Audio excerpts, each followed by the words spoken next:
Welcome to a guide on how to style the preppy fashion aesthetic.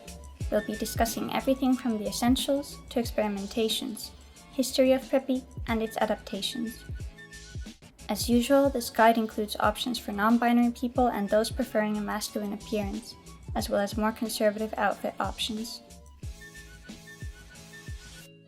The definition of preppy. Before we dive into the fashion, let us have a quick look at what the preppy aesthetic is all about. The word preppy, also known as prep, derives from the word preparatory and is a subculture in the United States that is associated with old private Northeastern University prep schools. Usually a person conforming to this lifestyle is a student in such a school. Characteristics of preps in the past include a certain dress code, way of speech, mannerisms, and etiquette that reflects an upper-class upbringing.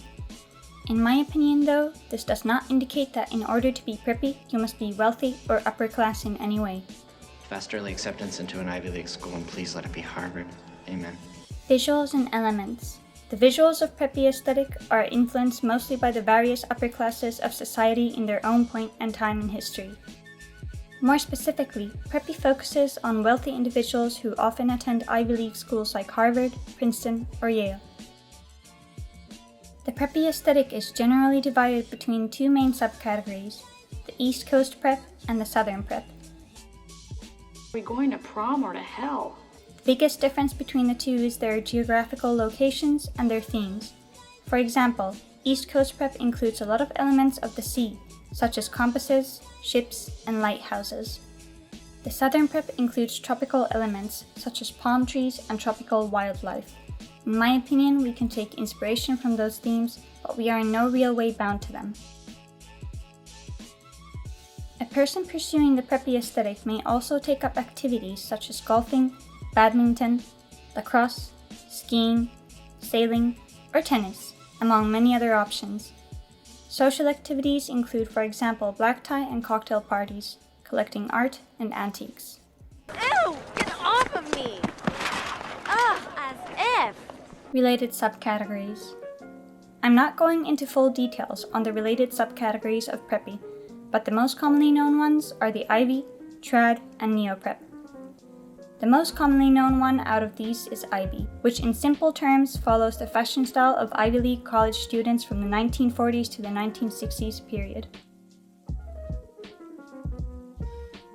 Trad is the grown-up version of Ivy and has an emphasis on vintage elements such as elbow patches on tweed jackets or colorful socks paired with an otherwise neutral outfit. Also, quick mention here, I do sell some of my clothes portrayed here on Depop, so if anything catches your eye, go have a look. But now I realize I really wasn't boring. It's just that she was dissatisfied with her life. Neoprep is the modernized, slightly more casual version of preppy. This subcategory is in many ways the most popular one in our time, as it allows the most variety and flexibility within our own outfits. It includes modern pieces like sneakers, jeans, and baseball caps that can be combined with outfits that include blazers or other elements of the preppy fashion. Because of its casual style, it also means that you are free to have a beard or wear your hair in a messier way. There are more subcategories you can do your own research on if you wish, but I will not talk about them in this video. Though preppy is mostly an aesthetic about fashion, it is problematically rooted in white supremacy and racism, especially in some of its subcategories such as the Southern prep. There are a lot of problems with the origins and earliest values of this aesthetic as well. I will provide relevant links in the description of this video. Whatever. If she doesn't do the assignment, I can't do mine. Inspiration. You can see some versions of preppy in TV shows and movies like Gossip Girl, Breakfast at Tiffany's, The Great Gatsby, Moonrise Kingdom, Heathers, Clueless, and even Carlton from The Fresh Prince of Bel-Air, among many others. Not to be experimented on like guinea pigs or patronized like bunny rabbits. I don't patronize bunny rabbits. Color palette. There is no specific or strict color palette for this aesthetic, but generally speaking, there's usually a lot of neutral colors mixed with a pop of one or two colors. The color palette has shifted with an emphasis on certain colors depending on the decade. For example, reds and blues were prominent in the 90s, whereas the 80s preppy preferred green and pink. He does dress better than I do. What would I bring to the relationship? Fashion.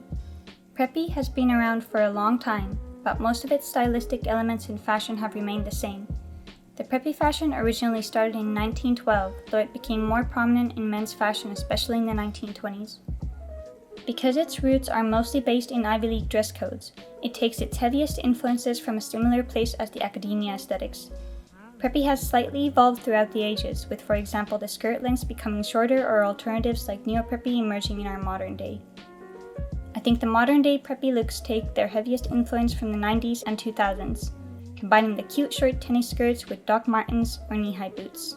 These days, instead of a polo shirt, a crop top paired with a blazer can suffice too, though polo shirts and turtlenecks are still very popular. Modern day preppy people tend to pair a turtleneck or a button-up shirt with a wool coat or vests of varying sizes. Or perhaps you prefer a more conservative version by styling a pale pink hijab with a turtleneck and wool coat, color of your choice. The modern preppy style definitely experiments more with the overall fit of clothes, opting for some oversized looks or contrasting silhouettes. There is also a lot more experimentation within the color palette by using brighter colors as the main color in an outfit and also opting for different hairstyles. I think the modern day preppy person is whoever they want to be, whether that's mixing in a lot of gingham, or having a preference of tennis skirts, or even going a bit experimental with separate sections of preppy. For overall fabric patterns, opt for argyle, gingham, plaid, and other similar choices. For tops, wear polo shirts and button-ups paired with vests. For bottoms, you can wear a tennis or plaid skirt, chinos, or some classy slack pants. Dresses aren't a very common choice, but opt for something sophisticated like a simple wrap dress or a designer dress. For outerwear, go for cardigans, cable knit sweaters, blazers, trench coats, and other similar styles. Ballet flats, loafers, and designer shoes and dress shoes are all good options for shoes. You look like hell. Yeah, I just got back. Accessorize and makeup. Accessorize with jewelry like single pearl or diamond studs on your ears or some rings. Add a necktie or bow tie and sunglasses to complete the look.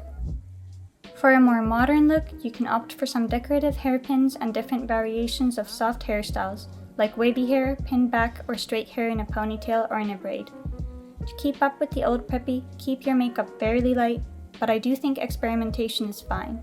A rosy lip color matched with mascara and some subtle eyeliner should do the trick. Thank you so much for watching. If you have any questions or requests, feel free to leave a comment, and I'll see you next time.